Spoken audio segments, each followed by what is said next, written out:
and it says Dan Ryder. Now, if you follow me on Twitter, you will have seen a small preview of him.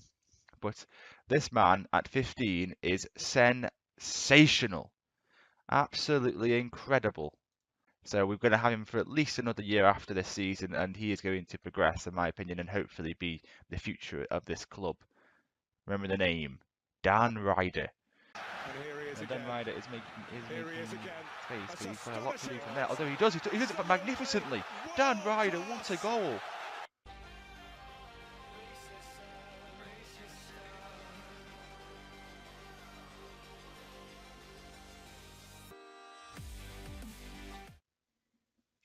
Hey guys, how's it going?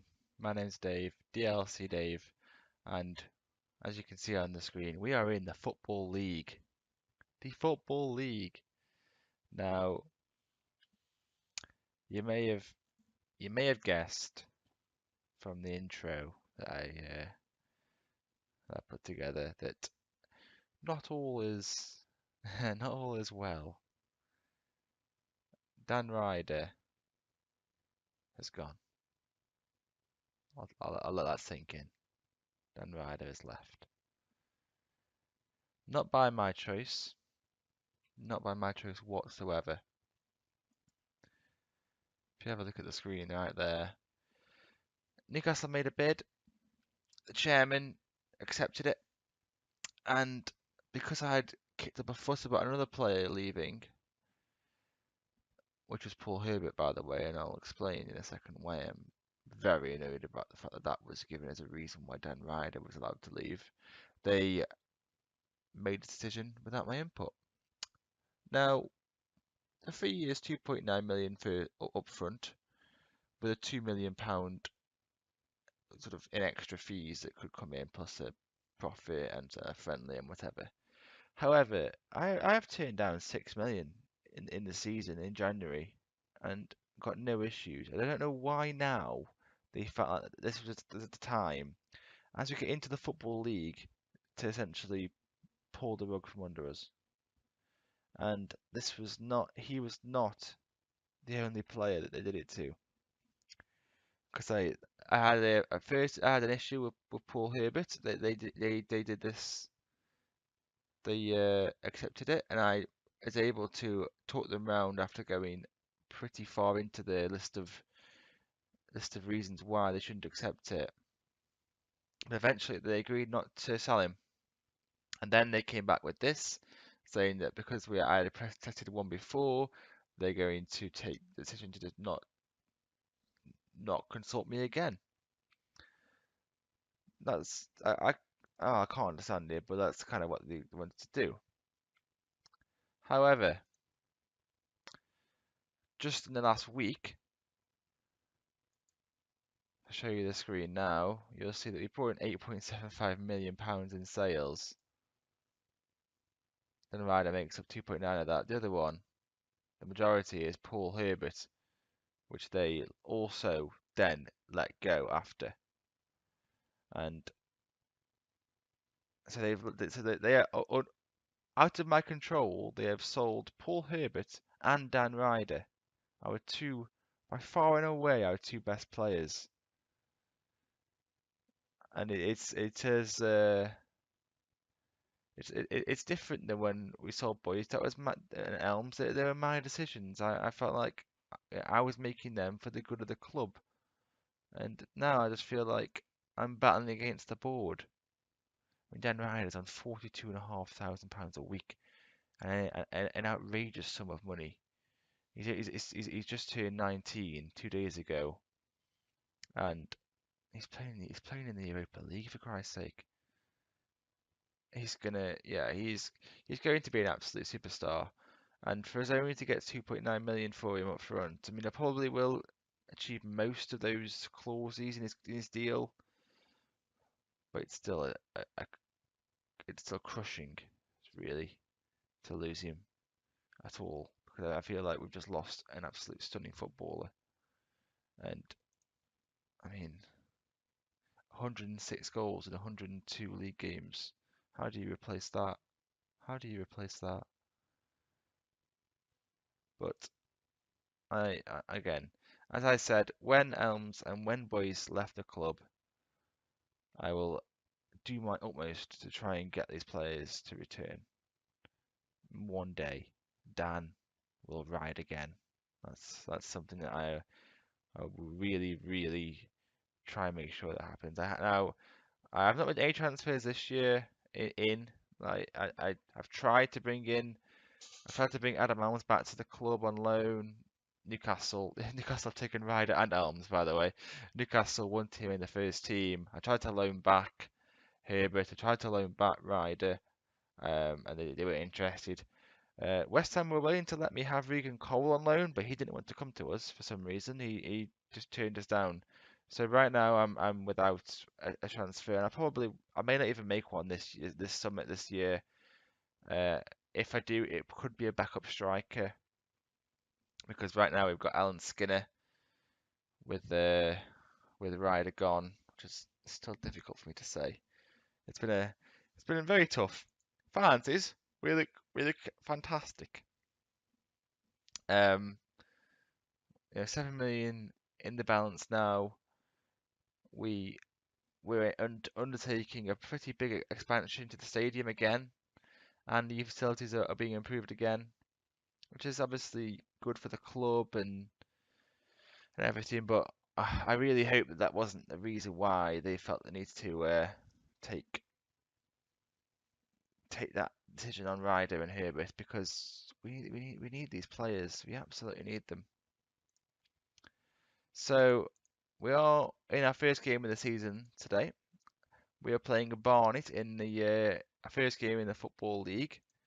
The Barnet last year, I'm assuming they were still in League Two. Yes, yeah, they looks like they may have just about survived last year in League Two. Oh yeah, just about scrape survival. So again, we are expected to win the league, obviously. Third round, third round, third round. So who knows? Actually, we are entering the Checker Trade Trophy this year. The old Johnson Paint and a few other names it's been given to. But yeah, so we're going to enter that as opposed to the FA Trophy, which is obviously a little bit of progression. Third round of the FA Cup, third round of the League Cup, which is going to be a tricky one as they're playing Reading, who are in the Championship. So we'll have to see how that goes, really. But yeah, I think I am. I mean, hopeful is a difficult word to use because we also, as well as losing our two best players, we've had a lot of interest in the other players. Nathan Smith has had interest from Manchester United, of all teams. I mean, it's not showing there because I think they've moved on, but Premier League teams have been absolutely flooding, flooding. Interest has been flooding in, as I say, from Premier League teams, and he's disappointed not to have joined Stoke. I can understand that, massive club, but you're here and you're here for 6 years, mate. So yeah, get used to it. George Dennison is unhappy. He's unhappy with everything, training, not able to move clubs, wants to join West Ham. He's 18 and he's one of our bright prospects. Matthew Johnson. I'm not sure if he's happy about a transfer or yeah, he wants to go to Bournemouth. So we've had our usual bit of fun with the post-season stuff, but the unusual side of it is that the board have gone over my head, really. There isn't anything I can do about it. Bogey's coming on really well. 16-year-old Kosovan, he's going to be an absolute star for us, I hope. And to be honest, he could actually play up front. I mean, he's actually not even that bad of an option to play up front. 240, the media describe him as a striker. He'll definitely be an option for us. So we've got Alan Skinner, who is going to be our first choice this year. He's actually a very good player, and without Ryder, he probably would have been our first choice anyway, because he is probably good enough for this league. I mean, my scouts reckon he is what? Well, he's not a championship player. That's ridiculous. He's never going to be. He's not a championship player. Surely to God. I mean, he's physically very good. He's got the right areas. He's got everything you need to be a proper decent striker. So I am. I am hopeful that he'll provide the goals. I'm going to go with Ben Beachy this year. He has quietly been impressing me. See, Adam Alves was the starter last year. Paul Phillips has been the starter, but looking at him, to me, he looks better than Paul Phillips. And the one thing I did notice, and one thing I want to get your opinion on, I may put it, I may post it on Twitter at DLCDave1 if you haven't heard before. His strength. It was 3.4 when he arrived at the club. It's now 12.8. It's gone up by almost 10. I've never seen. I don't remember ever seeing any attribute go up by that much. I was wondering if that's normal or whether that's an exceptional increase. I do remember saying that he only has 3 strength and thinking, how is a 6'3", uh, 6'3" man got 3 strength? But obviously that's now been absolutely sorted. He's now physically very, very, very, very, very good. And I think he actually be a really good player for us. So we are playing Barnet today. We're away, unfortunately, but they are a team that's almost went down last year, and hopefully this year we can, well, not send them down, but we can prove that we are better than that level. We can name 7 subs, which is always nice. I'm actually going to put in Cal King for the bench for instead of Mitchell Kinnear. Okay, guys, so we're at the game. We are playing Barnet at the Hive. And this is the team we're going with. So it's Bradford in goal, Hutchins, Dennison, Johnson, Espinosa at the back, pretty standard now. Bogey and Sinton in midfield. Weaver is going to start on the wide right. Jay Weaver, yeah. Beachy and Smith in behind. Alan Skinner. Now I am probably the most nervous I've been in a opening game because even in previous years, if I wasn't particularly sure of how we'd do, I always thought, well, Ryder will score, so we're fine. So we're going to admit the team talk, and we're going to get into the game, and hopefully we're gonna do okay. We've still got enough quality players, I feel, out there that will be able to cause some problems and keep them out. And that's one thing, is that the defense should be pretty strong. Dennison, Johnson, Hutchins and Espinosa are a good back four. Probably a League One, maybe even Championship level. We do sorting out, but I don't think anything's going to come of this opening highlight. Although, I'm wrong. I am so wrong. Jay Weaver absolutely thunders the ball into the back of the net. Now, his finishing is actually 15, which is always going to be a pretty good level for a right-sided player. Because he probably is more naturally a poacher, but Alan Skinner has got no capacity to play out wide, so we'll be playing out there for the foreseeable future. And wow, okay, right, I had no reason to be worried based on this. We are 2-0 up inside of what, 2 minutes and like 4 seconds. Sinton gets the ball on the edge and finds the far corner, and I'm pleased. I'm going to say it. I'm pleased. We win the ball back here. Bogey clears it. Beachy does well, using that little bit of strength that he's picked up, that 10 strength, extra strength that he's picked up from somewhere. And Smith into Beachy to Smith again, and he hits the underside of the bar. Like, could have easily been 3-0 inside 6 minutes. I didn't expect this. I thought it was a foul, but we win it back, and Weaver should have probably done better with that. 15 finishing was not utilised there. Now then, Espinosa has it. He finds Hutchins not in his usual right back position at all. But Sinton has the ball. It's cleared by them now, and they can try and break clear with is that John Akindi? Oh, someone I actually recognise. That's something new. Oh, you can tell that we're into we're into league football, getting to the higher leagues. I recognise one of the players, John Akindi, and we win the ball back. Bradford clears it. Skinner has the ball. He finds Smith with a cracking pass, and it is saved by Stevens in the net. Lewis Walter. I was just looking at any of the players that I recognise. Not particularly. No, no. Just John Kindy. But it's been a good. Wait, it's only been 20 minutes. Wow, feels like it's been a bit longer. Ben Beachy heads home, flicked on from the corner. Not sure who flicked it on. I think it was Johnson. And it was definitely Johnson. Sinton went for it, but Johnson knocked it on, and Beachy was there at the back post to nod home, and it's 3-0. So we're 25 minutes gone, 30 minutes gone. We're 3-0 up, and I'm absolutely delighted with this. To be honest, as I say, it was a real, and that's an own goal off Hollins. Yeah, Skinner took the shot on the edge of the area, and it was deflected in from Hollins. We'll see it better from this angle. Free kick was played to Weaver, and Skinner shot first time. It was going off target, and Hollins, unfortunately for him, deflected it in. But for us, it's our first game in league football, and we are winning 4-0 after half an hour.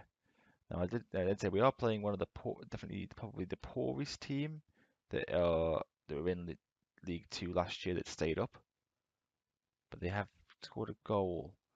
Poor play really from Bogey. There, he seemed to just get lost with the ball. He did well there, and then he forgot where the ball was, and they crossed it in, and Lewis Walters had the simple task of heading it into the corner, and they do get a bit of a consolation really as we go into half time. It's 4-1. Okay, so we start the second half. But fantastic first half performance. No, absolutely fantastic. Can't can't I can't be any more pleased than I am. And hopefully we can keep this up for the second half and not let them back into the game in any way, because they don't deserve to be. We do have a free kick here. Bogey has it. He finds Hutchins into Weaver, similar to the first goal, the first half. He just smashes the ball in to the bottom corner, low and hard, gives the keeper absolutely no chance, and we go 5-1 up here. Hutchins slides him through, he turns to it and just fires it in. The keeper has absolutely no hope of reaching that, and maybe Jay Weaver is the secret weapon in that inside forward slot on the right hand side, because he's certainly taken Barney to party today, 2 goals and an assist.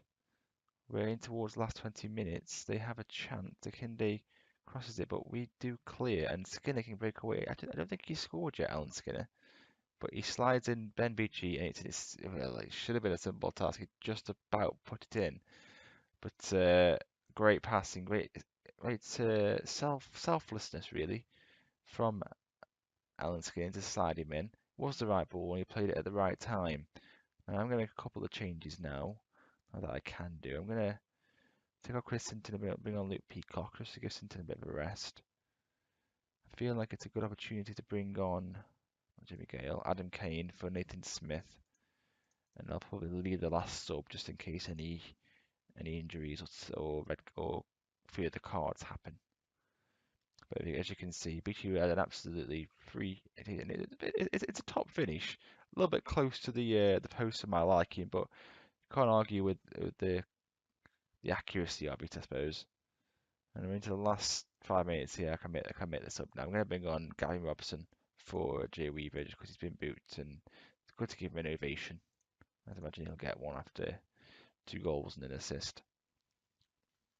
But yes, I'm very, very pleased. Well, I'm not pleased. I'm utterly delighted with what we've just produced. I wasn't sure. I really wasn't sure what would happen. I felt like we probably would win, but I didn't expect 6-1. And some of the players have given their heads to this season in Weaver and Beachy come up with 2 goals apiece, and that is ideal. I don't see too many problems with Skinner leading the line. The biggest problem really was Herbert. I was gutted to lose him as well as Ryder at the same window. To lose them both was horrible, and it's going to be a real tough ask to replace them. They've started well, but like I say, that was not a tough game in terms of the league. So we're gonna pick it up again. Yeah, so we'll do the Fleetwood game. that's in 6 weeks' time or so. We've got a Checker Trade trophy to go through, and we've actually got Tottenham under 23s in there, which actually might be quite interesting. But yeah, I'll look forward to that. Hopefully you will too. I'm absolutely desperate that we don't lose any more players, because we just can't afford to. The depth of the squad just isn't there to be able to take that kind of loss. But yeah, if you have enjoyed it, guys, it's been a bit of a somber episode with the two best players in the club leaving. But if you have enjoyed it, please leave a like, subscribe if you want to see more, follow me on Twitter at DLCDave1, and until next time, I'll see you guys later. Goodbye.